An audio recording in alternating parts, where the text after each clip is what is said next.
لله الذي هدانا لهذا وما كنا لنهتدي لولا أن هدانا الله أشهد أن لا إله إلا الله وحده لا شريك له لا نعبد إلا إياه وأشهد أن محمدا عبده ورسوله لا نبي بعده اللهم فصل وسلم وبارك على سيدنا محمد وعلى آله وأصحابه ومن تبعه إلى يوم القيامة أما بعد فيا عباد الله أوصيكم ونفسي بتقوى الله وطاعته لعلكم تفلحون فقد قال الله تعالى في كتابه الكريم أعوذ بالله من الشيطان الرجيم يا أيها الذين آمنوا اتقوا الله حق تقاته ولا تموتن إلا وأنتم مسلمون Sadaqallahul azim.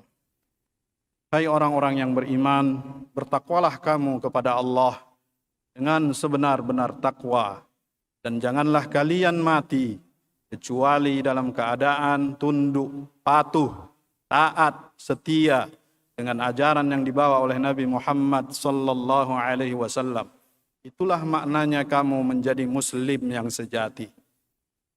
Ma'asyiral muslimin, sidang jamaah Jumat yang dimuliakan, dirahmati, dan dikasih sayangi Allah. Bersyukur kita kepada Allah dengan mengucapkan Alhamdulillahi Rabbil Alamin.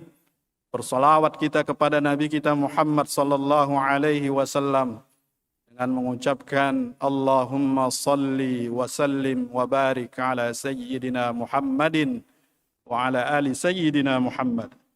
Selaku khatib saya berwasiat kepada diri saya dan kepada kita semua, marilah kita meningkatkan keimanan dan ketakwaan.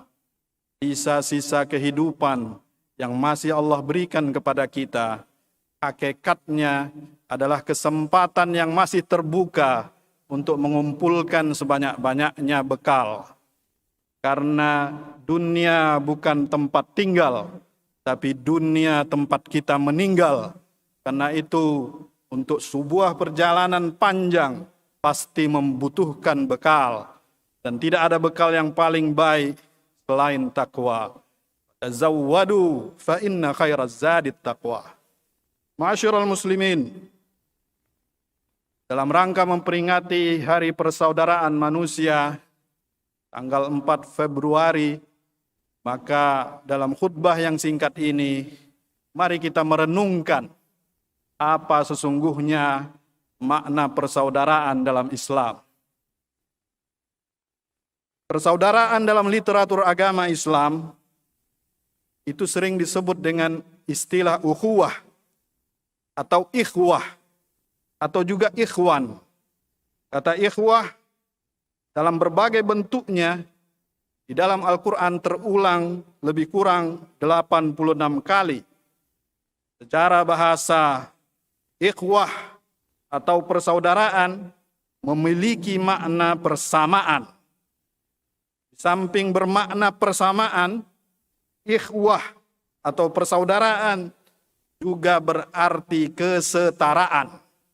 Artinya, persaudaraan hanya akan terwujud jika masing-masing pihak mampu melihat dan mengedepankan titik-titik persamaan, bukan membesar-besarkan perbedaan. Persaudaraan hanya akan terwujud jika masing-masing pihak melihat pihak lain secara setara, tidak mengedepankan ego pribadi, ego politik, ego kelompok, ego kepentingannya sendiri. Harus ada kesetaraan, tidak menganggap pihaknya yang lebih tinggi, lebih mulia, lebih utama, lebih penting, dan menganggap pihak lain tidak penting. Kalau itu yang terjadi, rasanya sulit terwujud persaudaraan. Ma'asyiral muslimin, persaudaraan intinya adalah persamaan. Bahkan Allah di dalam Al-Quran surah Al-Isra ayat 27 menyindir orang-orang mubazir itu sebagai saudara setan. Innal mubadzirina kanu ikhwanas syayatin. Mengapa? Karena banyaknya persamaan sifat-sifat setan dengan yang dimiliki oleh sifat-sifat orang yang mubazir. Masyiral muslimin, sebenarnya terdapat perbedaan penggunaan kata ikhwah dan ikhwan. Di dalam Al-Quran, kata ikhwah itu digunakan untuk menunjukkan saudara sekandung atau seketurunan. Di dalam surah Yusuf Allah berfirman, wa jaa ikhwatu Yusufa fadakhalu alaihi fa'arafahum wa hum lahu munkirun. Saudara Yusuf datang, saudara seketurunan. Atau di dalam ayat-ayat waris, fa in kana lahu ikhwatun fali ummihi sudusu min ba'di wasiyati yusa biha aw dain. Jika yang meninggal itu memiliki saudara, maka bagi ibunya seperenam. Sedangkan kata ikhwan itu digunakan untuk semua bentuk persaudaraan bersifat umum. Tidak harus saudara seketurunan, tidak harus saudara seagama, tidak harus saudara sesuku. Karena itulah di dalam surah Ali Imran Allah berfirman, fa asbahtum bi ni'matihi ikhwana. Ketika menceritakan tentang suku Aus dan Khazraj. Akan tetapi yang menarik adalah mengapa Allah Subhanahu wa taala di dalam surah Al-Hujurat ayat 10 menggambarkan bentuk persaudaraan orang mukmin itu bagaikan saudara sekandung dan seketurunan. Al-Quran menggunakan kata ikhwah, bukan kata ikhwan. Innamal mu'minuna ikhwatum fa aslihu baina akhawaikum wattaqullaha la'allakum turhamun. Apa maknanya? Seakan Allah ingin mengukuhkan ikatan persaudaraan orang mukmin itu dengan ikatan yang begitu kuat dan kokoh. Persaudaraan orang mukmin itu diikat oleh dua bentuk persaudaraan. Ikatan karena iman, dan yang kedua, ikatan seakan-akan mereka seperti saudara kandung seketurunan, untuk menunjukkan betapa kuat dan kokohnya persaudaraan orang mukmin itu. Ma'asyiral muslimin, selain persaudaraan seagama, Islam juga menekankan pentingnya persaudaraan sekemanusiaan. Sayyidina Ali bin Abi Thalib karramallahu wajhah pernah berkata, "An-nasu sinfan, imma akhul laka fid din wa imma akhul laka fil insaniyah." Setiap manusia yang kau temui, kemungkinannya hanya ada dua. Boleh jadi dia saudaramu seagama, dan boleh jadi dia saudaramu sekemanusiaan. Islam memberikan perhatian yang besar untuk terwujudnya persaudaraan sekemanusiaan.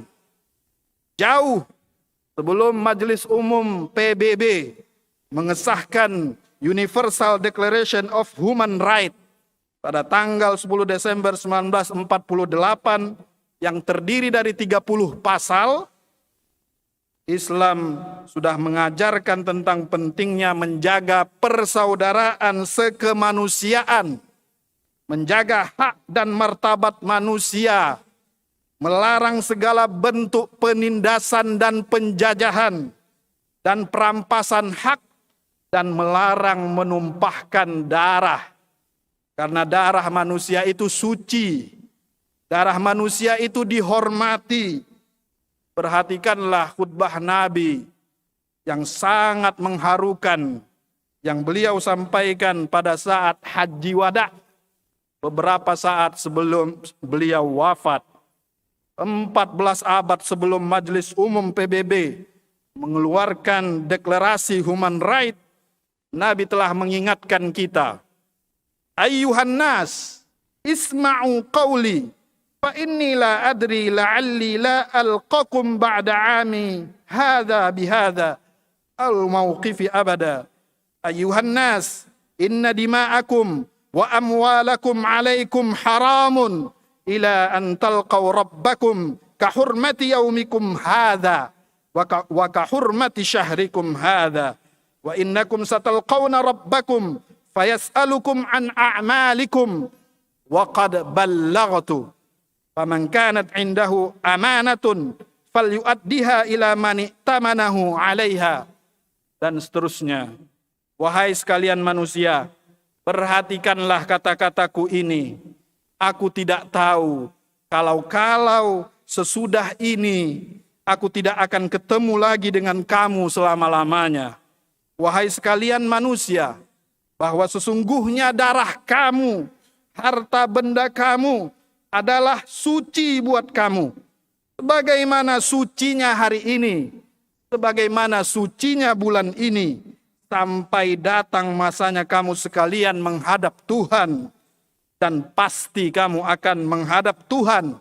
Dan pada waktu itu, kamu akan dimintai pertanggungjawaban atas segala perbuatanmu.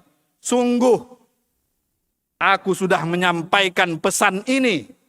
Barang siapa yang telah diserahi amanah, tunaikanlah amanah itu kepada yang berhak menerimanya. Demikian petikan khutbah Nabi pada saat Haji Wada, yang sesungguhnya khutbah ini sangat panjang dan tidak mungkin kita sampaikan semuanya dalam khutbah yang singkat ini. Ma'asyiral muslimin, setelah Islam mengajarkan persaudaraan seiman, mengajarkan persaudaraan sekemanusiaan, apakah masih ada bentuk persaudaraan yang lain? Jawabannya ada. Islam dalam spektrum yang lebih luas mengajarkan persaudaraan semakhluk. Bahkan kita semua adalah makhluk Allah. Tidak boleh menyakiti, menganiaya hewan atau tumbuhan. Bahkan benda mati sekalipun diperlakukan seolah-olah benda itu memiliki perasaan juga, layaknya makhluk hidup. Nabi SAW sering sekali memberikan nama-nama indah kepada benda yang beliau miliki. Bendera yang sering beliau pakai saat berperang diberi nama Al-Uqab. Beberapa pedang beliau diberi nama Zulfikar, Al-Mihzam, Ar-Rusub, Al-Battar, Al-Qal'i, dan seterusnya. Seakan-akan benda-benda itu hidup, bersahabat, dan menjadi teman setia Nabi dalam melakukan segala aktivitasnya.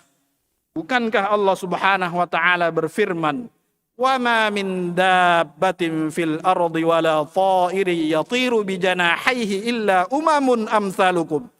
Tidak ada satupun yang melata di atas bumi ini, tidak juga burung yang terbang. Mereka itu sama seperti kamu juga umat manusia. Ma'asyiral muslimin, dalam ajaran Islam, jangankan dalam situasi aman, bahkan dalam peperangan sekalipun, Nabi melarang menebang pohon, merusak bangunan dan rumah ibadah. Nabi melarang kita memetik bunga sebelum bunga itu mekar dan berkembang. Nabi melarang kita membuang hajat di lobang-lobang karena ditakutkan akan mengganggu hewan, semut, atau apapun yang ada di dalamnya. Bahkan dalam pembahasan fikih, dalam beberapa literatur ditemukan suatu pembahasan. Sekiranya Anda menemukan seekor kucing atau seekor anjing yang hampir mati karena kehausan, sementara di tangan Anda ada sedikit air yang hanya cukup untuk berwudu, maka yang mana yang harus Anda pilih? Memberikan air kepada kucing atau anjing yang hampir mati kehausan, atau Anda berwudu dan membiarkan kucing atau anjing itu mati? Para ulama mengatakan, lebih baik Anda berikan air itu untuk menyelamatkan kucing atau anjing yang hampir mati itu. Dan Anda boleh mengganti wudu Anda dengan bertayamum, karena memang tidak ditemukan ada air yang lain. Ma'asyiral muslimin, sebuah hadis Nabi pernah mengatakan, la tastanju birrawthi wala bil'idhami fa innahu zadu ikhwanukum minal jin. Hadis riwayat Tirmidzi nomor 18. Jangan kalian beristinja, membersihkan kotoranmu dengan menggunakan kotoran atau dengan menggunakan tulang. Karena keduanya itu merupakan makanan bagi saudara-saudaramu dari bangsa jin. Bayangkan, jin yang bukan manusia pun adalah saudara. Semua kita bersaudara. Semua memerlukan perhatian dan pengakuan tentang wujudnya. Boleh jadi ia bukan saudara seiman, tapi ia saudara sekemanusiaan. Boleh jadi ia bukan saudara sekemanusiaan, tapi pasti dan pasti dia saudara semakhluk. Karena itu, marilah kita sama-sama menumbuhkan sikap ukhuwah persaudaraan. Tapi memang yang namanya kehidupan pasti ada masalah dan konflik. Terlepas besar kecil konflik itu suatu yang wajar dalam interaksi sama manusia. Akan tetapi yang harus diingat pesan Nabi, la yahillu li imri'in muslimin ayyuhjara akhahu fawqa salas. Tidak halal bagi seorang muslim meninggalkan saudaranya karena benci lebih dari 3 hari. Di celah 3 hari itulah kita mencari titik temu untuk kembali bersaudara. Dalam istilah yang lebih luas itulah yang kita kenal dengan istilah rekonsiliasi atau islah. Disitulah peranan silaturrahim, menyambung apa yang putus. Untuk menyambung yang putus itu, kita memerlukan titik temu.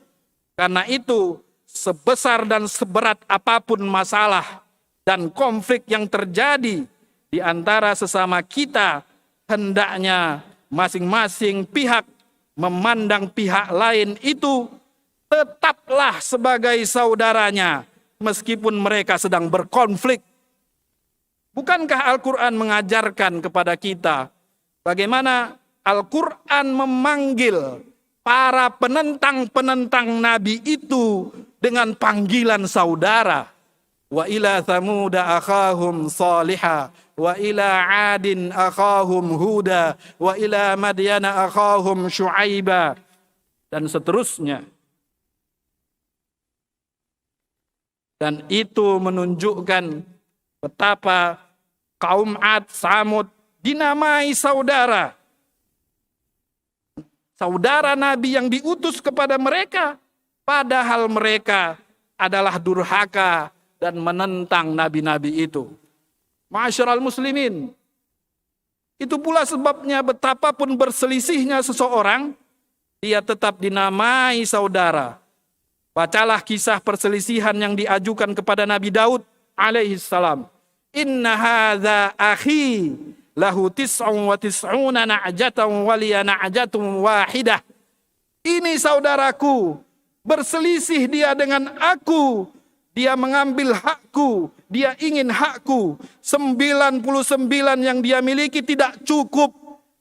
Meskipun mereka berkonflik, tapi redaksi ayat itu tetap memanggilnya dengan saudara. Ma'asyiral muslimin, akhirnya mari kita upayakan semaksimal mungkin mewujudkan persaudaraan dalam berbagai bentuknya.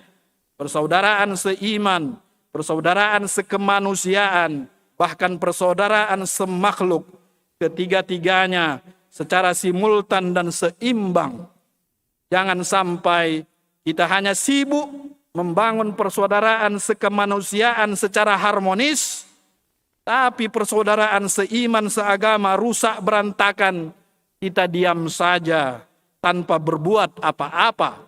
Atau juga sebaliknya, kita hanya sibuk membangun persaudaraan sesama agama seiman, tapi abai, tidak peduli dengan persaudaraan sekemanusiaan.